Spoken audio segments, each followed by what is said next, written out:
Number one opens the door, sees guy number two there with the shotgun, who then points it right at his twig and berries, pulls the trigger. It was a pit bull, and all the stigma about pit bulls notwithstanding, this just was the case. Went and gnawed off almost all of the child's. Today we're going to talk all about people having bad days. And I want to talk about two cases in particular from over 10 years ago that I was involved with when I was a resident. One case is kind of funny in that it's a glad it wasn't me kind of thing. The other case, unfortunately, is pretty tragic, and it just adds additional light on one of the major problems that our country is facing right now over the last few years, and unfortunately probably for the foreseeable future. But first, let me tell you a quick story about my bad day the other day. This is a story I had from several weeks ago. I show up to work, I'm all happy, the shift has just begun. I go in to see my first patient, and I walk in the door, I introduce myself and say, "Hi sir, how can I help you?" And then she proceeds to roll over in bed. She looks at me and goes, "I'm a woman." In my defense, she was laying kind of on her side. She had this short crew cut hair. So that's how I started my day. That pretty much guaranteed the rest of my day was going to be pretty crappy.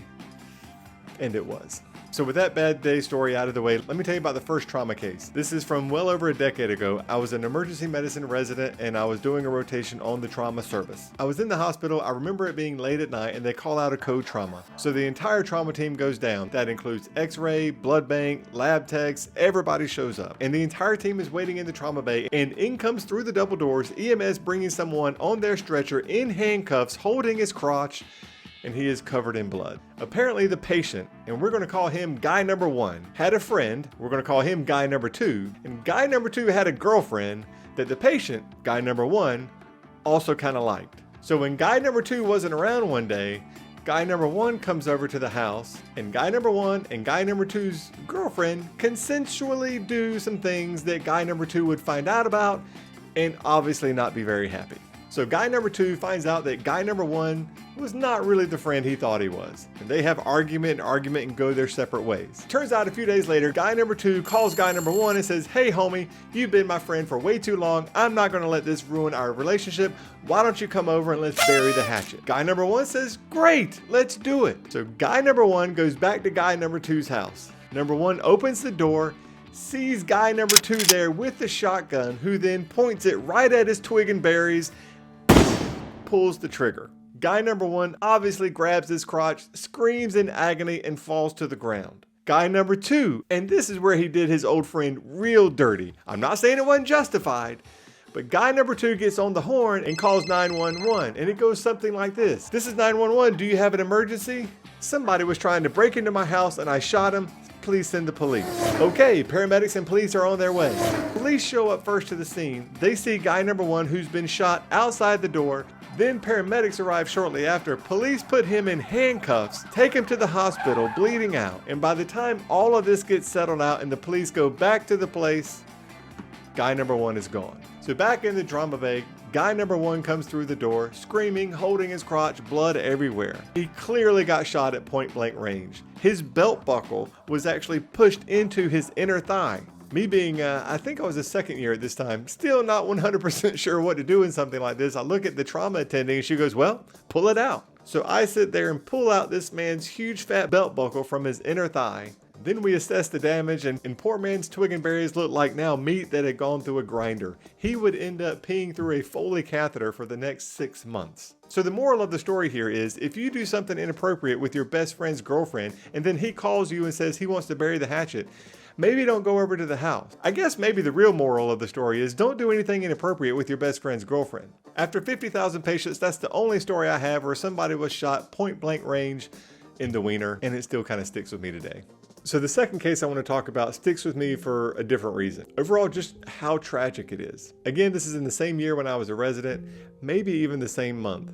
The second case involves a pediatric trauma. I don't remember the exact age, but he was around 8 months old. En route via EMS to the hospital, he wasn't as traumatically unstable as the first patient we discussed, so instead of activating an overhead trauma, upon arrival he went to a standard emergency department bed. We'd kind of gotten word that the case was going to be about an infant who had been attacked by the family dog. So the reality is that could be anything. And it pretty much turned out to be as terrible as we were thinking it would be. In this case, it was the attending and I, and we walked into the room and I see this this baby. And he actually looked okay. I looked at his head and his face and everything was fine. He was crying, obviously. You know, don't see any obvious injury on the head. I looked down at his arms. I looked down at his chest and abdomen. Everything seems to be okay. And then I pulled the sheets down and his upper legs are fine.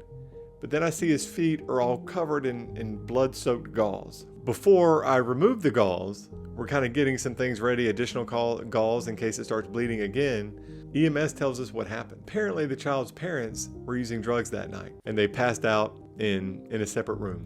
It was a pit bull, and all the stigma about pit bulls notwithstanding, this just was the case. It was a pit bull that night. Went and gnawed off almost all of the child's toes. Both feet. What toes were still remaining were just nubs and chunks of remnants, exposed bone and soft tissue. To have such simultaneous anger and sadness is hard to put into words. The child's remaining toes weren't salvageable. And I remember using ketamine to sedate the child and monitoring the child during the conscious sedation while the trauma attending just completed the amputation on what remaining toes were there that were basically barely hanging on anyway. The parents never showed up. They were taken to jail, from what I remember, and we got DSS involved. And then the question is, well, is the dog up to date on his immunizations? You know, what about rabies? The interesting thing about rabies is when you're bitten by a rabid animal, rabies travels up the peripheral nervous system at about 1 centimeter a day.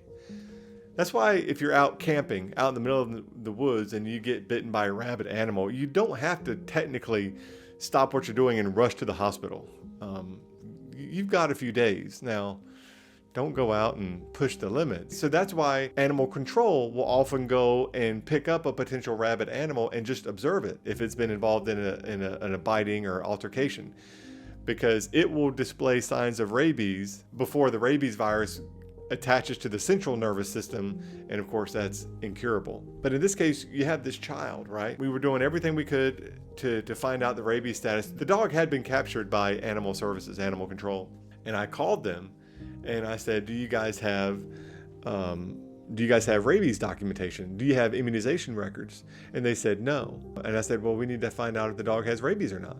And he reiterated what I kind of already knew. Standard protocol was they would observe the dog for about a week. And I guess typically that was fine. But in the case of a child, their peripheral nervous system isn't as long as, and I'm 6'1". I would think if I was bitten on the toes, I've got a lot longer than, an 8-month-old child.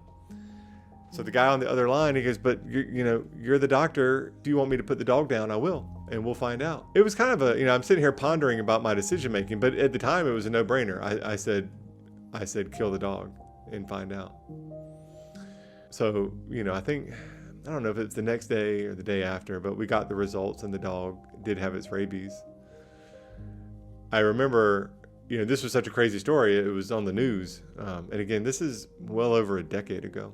And I was looking at the comments, and a lot of the comments were like, I can't believe they put that dog down. But, at the time, you do what you think is right. Drugs today are so much more addictive than they were a decade ago. And not even much more addictive, so much more deadly. A decade ago, you're dealing with bath salts, and those stories were kind of comical. The things that people did but now with amphetamines and certainly with fentanyl, and there's already even more potent ones on the streets. I don't know what the solution is, but I do know it's one of the many reasons that my wife and I are kind of helicopter parents. It just takes that one opportunity for somebody nefarious to come in and just give your young adult, give your teenage child just one opportunity. And as I said, things are so potent now, and not even about potency and addiction, but just so freaking deadly. You just kind of have to hover around as much as you can. After the first episode, I said the subsequent episodes wouldn't be as depressing. It's just, you know, it's these cases that just fry an image in your mind. Again, you know, 50,000 stories, 50,000 patients. I don't know how many of these videos that I'll do. If you enjoy them or have comments, you know, put them below. And I'll see you on the next one.